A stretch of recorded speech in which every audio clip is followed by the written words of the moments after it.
예, 매매입니다. 계약의 꽃이죠. 민법의 꽃은 법률행위, 법률행위의 꽃은 계약, 계약의 꽃은 매매. 결국 매매는 민법 전체의 꽃, 이렇게 비유할 수 있습니다. 민법의 가장 중심에 지금 깊이 들어와 있다.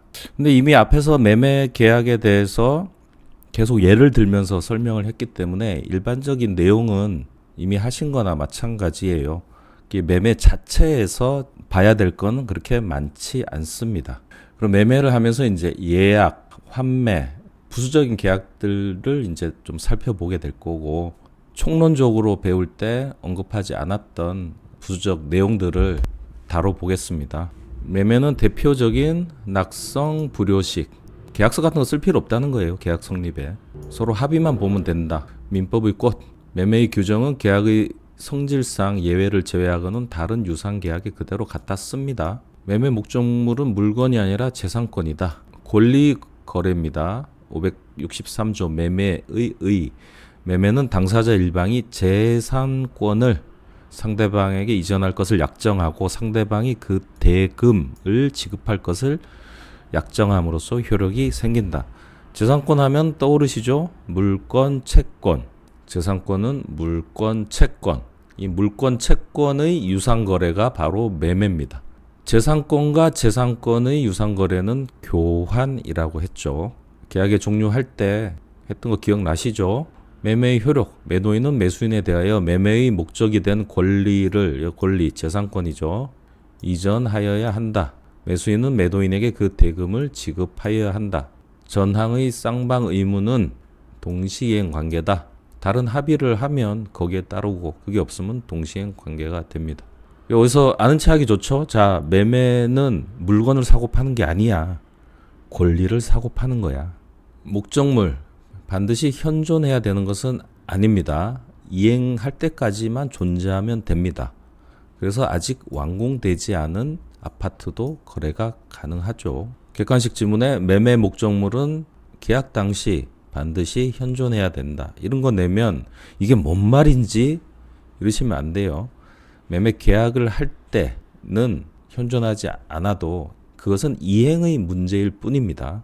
채권 계약은 계약과 이행 두 단계로 나뉘죠. 계약을 했다 해서 바로 이행을 하는 게 아니라 일정한 간격이 있습니다. 미래의 행위 청구권을 만드는 게 계약이죠. 채권 계약.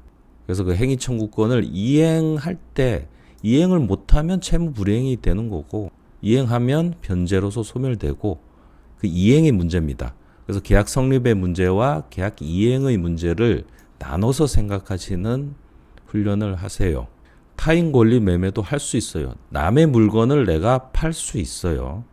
계약 당시에 남의 물건을 파는 계약을 했더라도 이행할 때 내가 그 물건을 내 걸로 가져와서 이행하면 되잖아요. 이행 못하면 채무 불이행 책임을 지면 되잖아요. 계약 성립하는데 그 물건이 내 거냐 아니냐, 그거는 계약 성립에 영향을 주지 않습니다. 계약 성립의 문제와 계약 이행의 문제를 분리해서 자꾸 생각을 하세요.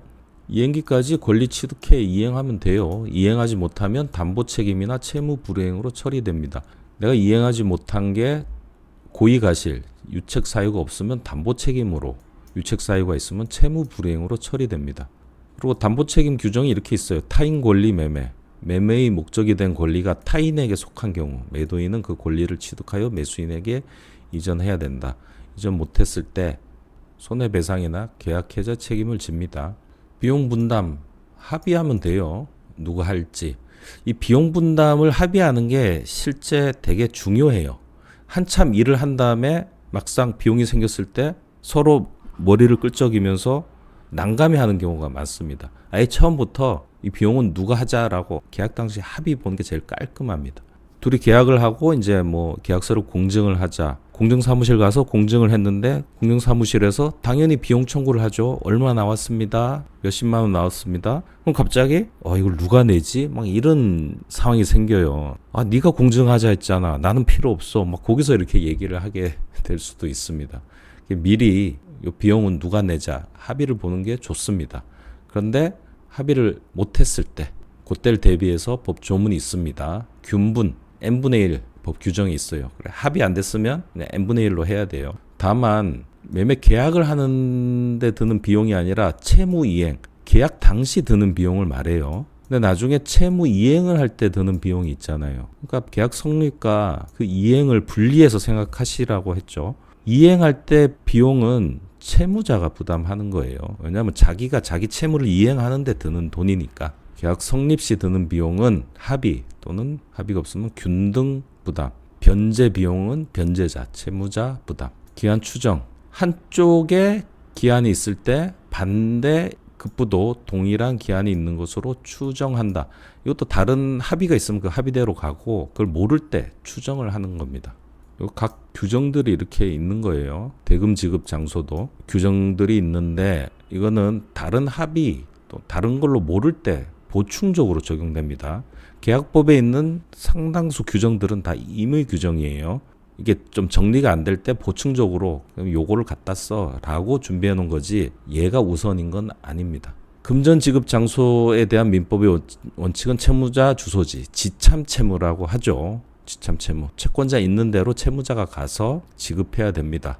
요 지참 채무 할 때 예외가 있다고 하면서 앞에서 이 규정을 이 조문을 한번 봤습니다. 매매 목적물 인도와 동시에 대금을 지급하는 경우에는 그 인도 장소에서 대금을 지급해라. 이렇게 이 규정이 있습니다. 왜 그러냐면 물건을 파는데 물건을 팔아요. 물건을 가져가서 넘겨주고 이제 돈을 거기서 달라고 하는 겁니다. 물건 가져가 주면서 돈 줘 하니까 B가 돈 주기 싫은 거예요. 뭐라고 하냐면 지참 채무 원칙이야. 물건 주고 넌 가. 내가 돈 들고 너한테 갈게.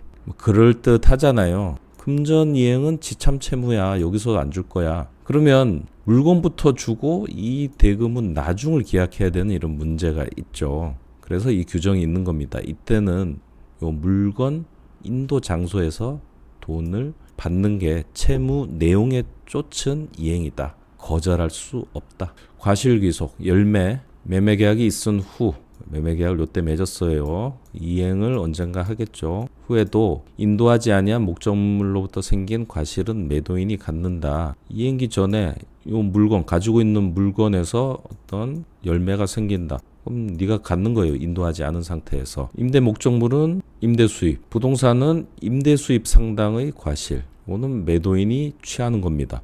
그럼 매수인이 야 그거 내가 샀는데 그거 왜 네가 가져? 이럴 수가 있잖아요. 그래서 정해놓은 거예요. 아직 넘겨주기 전에는 매도인이 열매도 가져간다. 소를 팔았어요. 그 다음 달에 소 넘겨줄게 했는데 다음 달이 되기 전에 이 소가 송아지를 낳네. 또 송아지를 황소를 낳았어요. 숫소.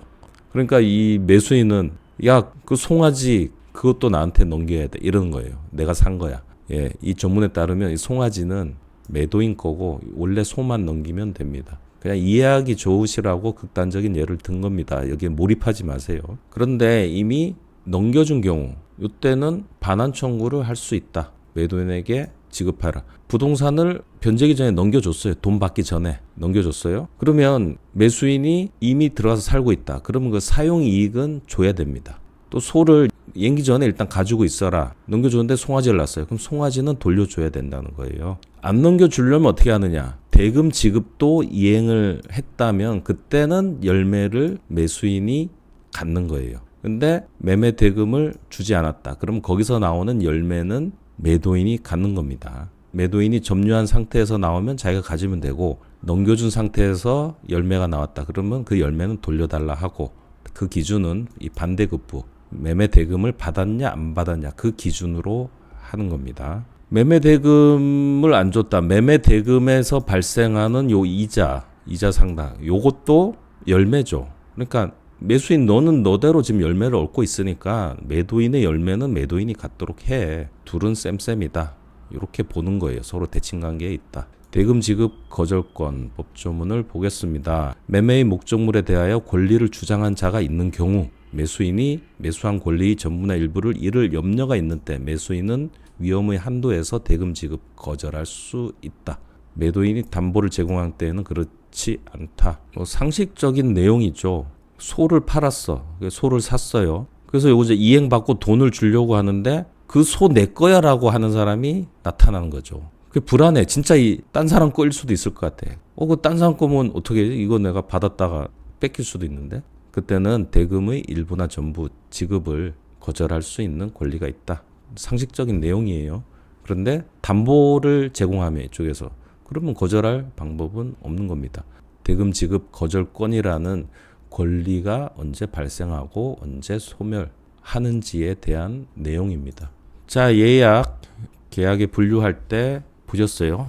예약, 본계약 이렇게 분류를 해봤습니다. 본계약을 체결하는 것을 약속하는 계약입니다. 예약도 독립된 계약이에요. 뭐 준비 단계 이런 게 아니에요. 이거 독자적인 완전한 계약이에요. 합의예요. 다만 그 내용이 특수해요. 본계약을 체결하는 걸 내용. 본계약 체결 행위 청구권을 발생시키는 계약을 말합니다. 예약에 의한 합의로 본계약을 체결해야 하는 법적 구속 상태에 들어갑니다. 계약의 구속력이 똑같이 작용하는 거예요. 이 구속을 구체화하는 것을 예약 완결이라고 하고 어느 한쪽에 예약 완결 권한이 있는 경우 그 예약 완결권은 형성권이 됩니다. A, B가 계약을 맺었어요. 계약을 맺었는데 이 계약의 내용이 특수해요. 나중에 본계약을 체결할 것을 내용으로 하는 계약이에요.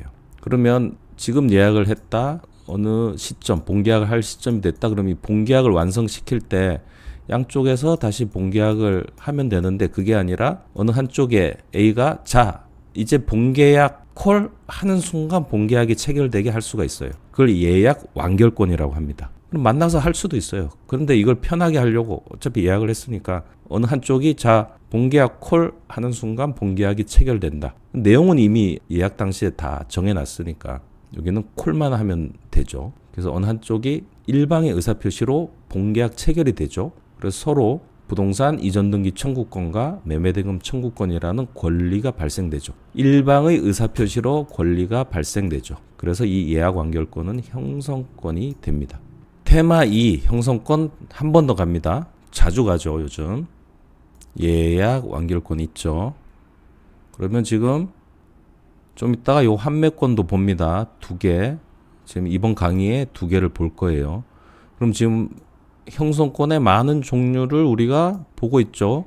여기 뒤에 있는 매수 청구, 증감 청구, 소멸 청구 이거는 임대차 계약에서 또 볼 거예요.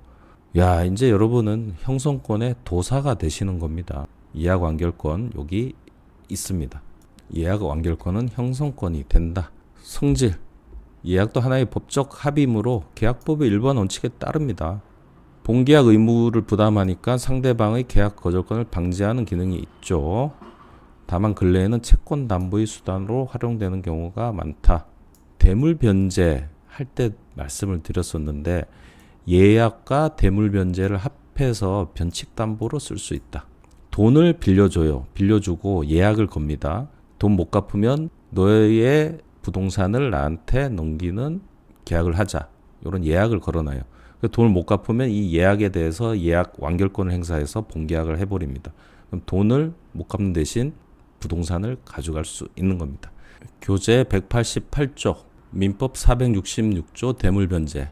이게 특수한 요물 계약이라고 해서 제가 기습 퀴즈를 낸 적이 있죠.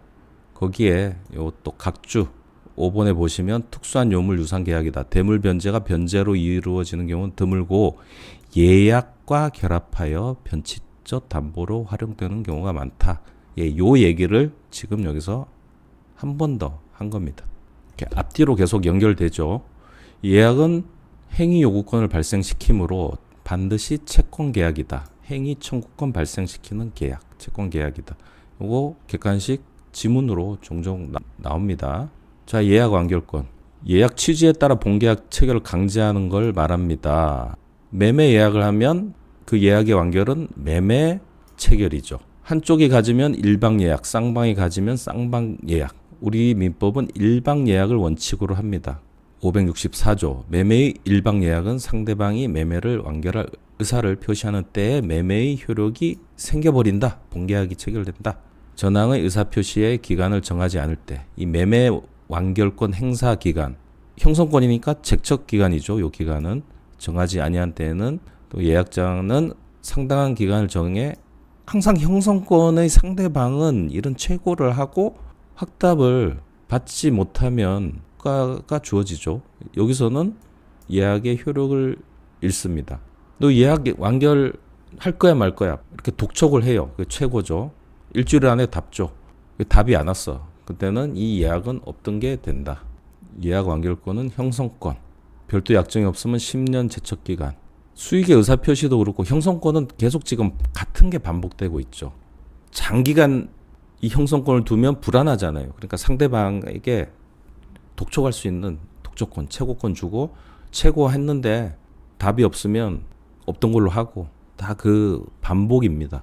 예약을 받고요. 자, 담보 책임. 유상 계약의 대표적인 특징이죠. 그래서 매매에 규정한 다음에 다른 유상 계약에 갖다 쓰고 있습니다. 이 담보 책임이 뭐냐면 이 계약을 했어요. 했는데 계약 체결 이전에 목적물에 어떤 하자나 흠결이 있던 거예요. 그 이행을 했어요. 이행했는데 이 하자나 흠결이 이제 발견된 거죠. 요때 이 하자나 흠결을 어떻게 처리할 건가? 그게 담보 책임입니다. 이게 이제 저당권 같은 그런 담보를 얘기하는 건 아니고 최소한의 자기가 판 물건은 예의를 다해야 되는 거 아니냐 이런 원리예요. 물건 판 사람이 이걸 몰라도 그러니까 과실이 없더라도 이 담보 책임은 적용이 돼요. 매매 같은 경우 유상계약에 대가를 받았잖아요. 대가를 받았으면 그 대가 받은 데 대한 최소한의 예의 그런 개념이 이 담보 책임입니다. 채무자의 잘못이 있다면 만약에 얘가 잘못이 있다. 그럼 채무 불이행으로 처리하면 됩니다. 그런데 채무자도 이 부분에 대해서 과실이 없어. 그런데 이행을 했다. 채무자 과실이 없으니까 매수인 네가 떠안어. 이러면 뭔가 공평하지 않죠. 그래서 네가 과실이 없더라도 네가 돈 받고 넘긴 거니까 최소한의 예의를 지켜. 책임이 없더라도 그게 담보 책임입니다. 공평의 원칙으로 인정되는 무과실 책임입니다. 무과실 책임. 비교하실 게 계약 체결 후에 후발적 불능. 후발적 불능이 됐다. 이거는 후발적 불능이 됐다. 그런데 이 후발적 불능에 누구의 책임도 없다. 무과실. 그러면 이건 어떻게 해결합니까? 요거는 위험부담이에요. 위험부담. 쌍무계약의 특징이 위험부담. 이 담보 책임 뭐냐면 계약 후 후발적 불능이 아니라 계약 전 원시적 불능. 그러면서 무과실. 요 경우에 적용됩니다. 그래서 여러분이 어떤 문제가 나왔다. 그러면 이게 언제 문제가 생겼냐. 법률행위 전이냐 후냐 따지고 과실이 있냐 없냐 이렇게 따져서 적용 법리를 찾는 거예요. 그래서 결과보다 요건, 어느 요건에 어떤 법리가 적용되느냐 이게 관심을 둬야 될 부분입니다. 그래서 이 담보 책임은 이 경우마다 많은 법 조문을 두고 있어요. 그래서 이 부분이 시험에도 나올 수도 있는데 이걸 다 외워서 문제를 푸셔라. 그건 제 스타일은 아니에요. 저는 암기해서 뭘 문제 푸는 걸 극도로 싫어합니다. 저도 이거 안 외우고 이거 나오면 틀릴 마음으로 그냥 버렸었어요. 근데 실무에서는 법 조문이 있기 때문에 여기 570조, 572조, 74 이 조문이 있기 때문에 법전을 열어보면 돼요. 이걸 외울 필요가 없는데 이걸 객관식에 외우고 있는지를 내는 걸 저는 도저히 이해가 안 돼요. 좋은 문제가 아니잖아요. 권리 전부가 타인에게 속한 경우 매수인이 선의일 때는 손해배상 청구권이 있다. 매수인이 악이면 계약 해제권이 있다. 이걸 하나하나 외우라는 거예요. 저는 그게 용납이 되지는 않습니다. 그래서 표로 정리를 하긴 했는데 여러분 외우라고 해놓은 건 아닙니다. 버리셔도 제가 할 말은 없습니다. 저는 버렸어요. 근데 암기를 안 하고 버렸지만 문제는 맞췄어요. 뭐냐면 외우진 않았지만 최소한의 어떤 감각은 가지고 있었던 겁니다. 그 부분을 설명할게요. 외우라고 던져드리지 않고 제가 접근했던 그 감각 부분 이게 뭔지를 설명드릴 테니까 여러분은 이거를 버리시든 아니면 저처럼 감각 정도 가져가시든 아니면 난 무조건 외워서 한 문제 맞출래 라고 하시든 여러분이 선택하시기 바랍니다. 일단 여기 580, 581조는 물건에 대한 담보 책임이에요. 그래서 물건에 대한 담보 책임은 하자 담보 책임이라고 합니다. 그리고 물건이 아닌 권리, 위에는 권리죠. 권리는 그냥 담보 책임이라고 해요. 그래서 하자 담보 책임하면 특정물, 종료물 이거에 대한 얘기구나 라고 아시면 됩니다. 매수인이 선악, 매수인이 이 하자를 알았냐 몰랐냐 따라서 지금 효과가 다르죠. 매수인이 알고 샀으면 이 담보 책임을 묻는 범위를 좁혀야겠죠. 그러니까 악이 하자 알고 자기가 샀으면 어떤 권리를 안 줘야 되잖아요. 그래서 보세요. 악이 여기 아무런 권리가 없죠. 악이 없습니다. 악이 없어요. 악이 하자 담보 책임에도 악의는 없어요. 선량한 매수인만 보호한다. 그런데 악의인데 있는 권리가 있죠. 요거 그 다음에 요런 것만 한번 눈에 보는 거예요. 권리 전부가 타인에 속한 경우 이 남의 물건 판 거죠. 그러면 남의 물건이라는 거 알고 산 사람이 악이죠. 그럼 최소한 계약 해제권은 주자. 왜냐? 남의 물건 가지고 와서 나한테 이행해 줄 걸 알고 계약할 수도 있잖아요. 그런데 결국 그 물건을 확보 못했어. 그땐 계약 해제권은 주자. 이렇게 된 겁니다. 근데 남의 물건인지 모르고 샀어. 그때는 손해배상 청구권, 계약 해제권은 주자. 이게 이제 권리 전부가 타인에게 속한 경우입니다. 뭐 그래야 되겠죠. 자, 그럼 요 부분 설명이 됐죠. 자, 요 두 개. 저당권, 전세권이 행사됐다. 내가 물건을 샀는데 저당권, 전세권이 행사돼서 경매로 들어갔어요. 근데 부동산을 살 때는 저당권, 전세권이 있는 거 알죠? 등기부를 보니까. 그래서 저당권, 전세권의 악이라는 것은 그렇게 나쁜 사람이 아니에요. 알고 있었다는 걸 비난할 수는 없어요. 저당권, 전세권이 있다고 꼭 행사되는 건 아니거든. 물건 파는 사람이 나 이거 돈 갚고 말소할 거야 라고 약속할 수도 있는 거고. 그래서 저당권, 전세권 있다는 존재를 알았다고 해서 불이익을 주기에는 적당하지 않습니다. 그래서 저당권, 전세권 있는 상태 말고 그게 행사돼서 이제 물건을 뺏기게 되는 거죠. 경매로 갔으니까. 그때는 손해배상 청구권과 계약 해제권을 다 줘도 된다. 악의일 때는. 그래서 악의인 경우 주는 요 세 개. 요거는 기억하시면 나머지는 악의 매수인에게 아무것도 주지 않는다라고 아시면 되죠. 위치적으로 맨 위에 있는 권리전부 부분의 하나.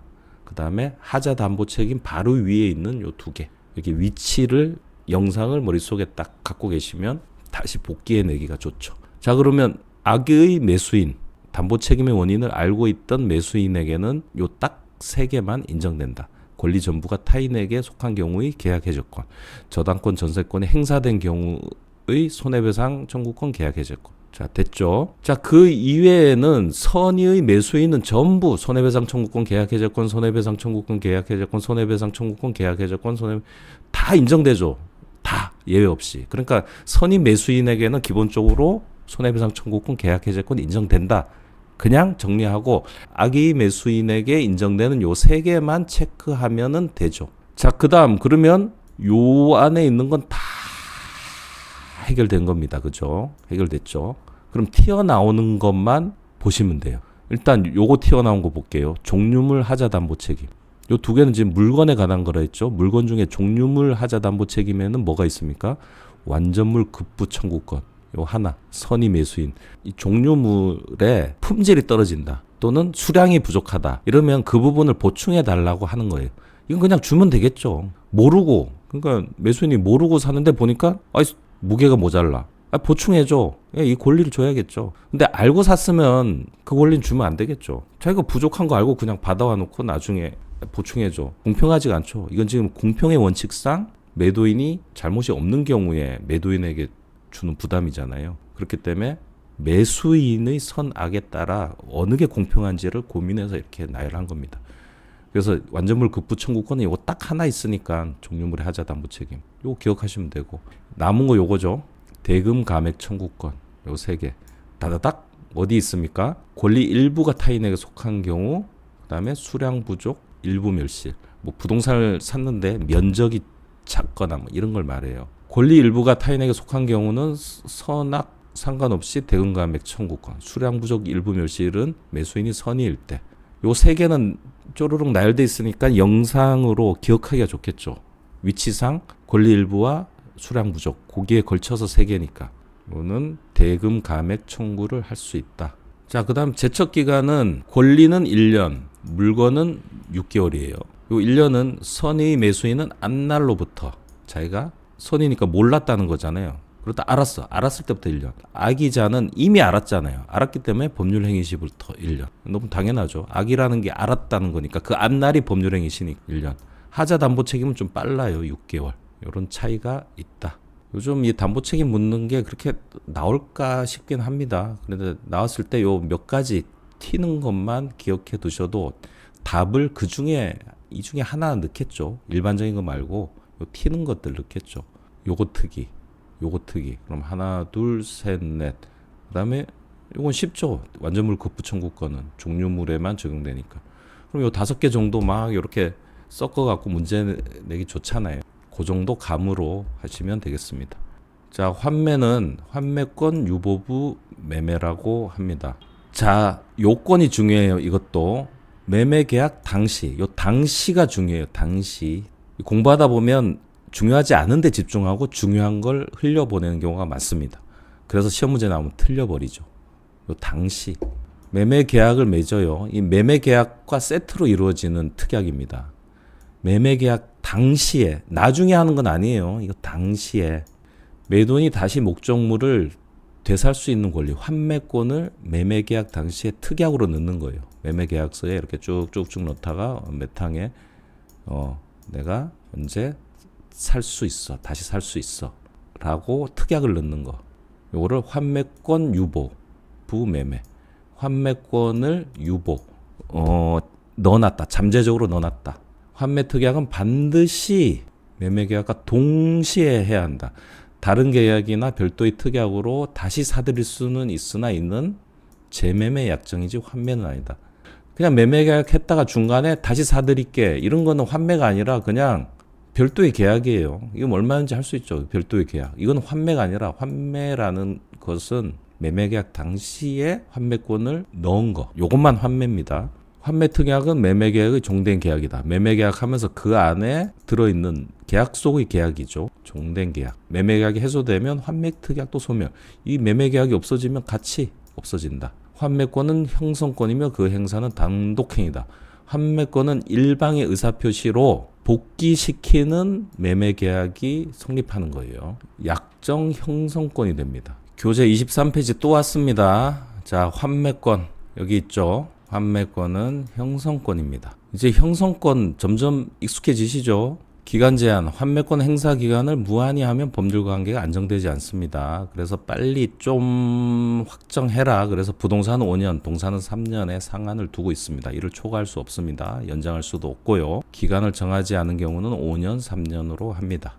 비용 부담, 다른 약정이 없으면 환매권자는 이 형성권을 갖고 있는 사람, 매수인이 부담한 매매 대금과 매매에 투입된 비용을 다 주고 환매해야 됩니다. 이거를 기간 내 제공하지 않으면 환매권이 상실, 권리 소멸. 594조 매도인은 기간 내에 대금과 매매 비용을 매수인에게 제공하지 않으면 환매할 권리를 잃는다. 매수인이나 전득자가 목적물에 대하여 비용을 지출한 때에도 이를 상환해야 된다. 등기, 환매 특약은 등기 가능합니다. 부동산 등기부에 매매해갖고 소유권 바뀐 등기가 돼 있는데 이때 여기다가 환매 특약이 있어요라고 등기에 넣을 수 있어요. 그러면 요 물건을 또 매수하려는 사람은 요 환매 특약을 보고 아 이건 다시 돌아갈 물건이구나 이렇게 알 수가 있죠. 그런데 환매권 특약이 있는 거 알고도 샀다. 그럼 그 위험을 감수하겠다는 거죠. 그래서 나중에 매도인이 환매권 행사를 해서 가져오는데 장애가 없어요.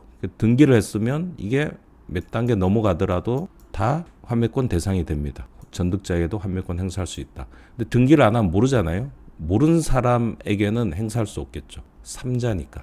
환매권 대의 행사할 수 있다. 연습문제 2번 한번 보세요. 타인의 권리는 매매 대상이 될 수 없다. 아닙니다. 남의 물건, 남의 권리도 매매할 수 있습니다. 매매계약 당시와 이행 당시 요 두 개를 구별해서 생각을 하셔야 되고 나중에 이행 못하면 채무 불이행이나 담보 책임으로 해결하면 됩니다. 4번 예약은 반드시 채권 계약이 된다. 그렇죠. 미래에 본계약을 체결할 행위 청구권을 만들기 때문에 그렇습니다. 예약 완결권은 청구권이다. 아니죠. 형성권이죠. 예, 나머지 문제 한번 풀어보시기 바랍니다. 오늘 여기까지 하겠습니다. 수고하셨습니다.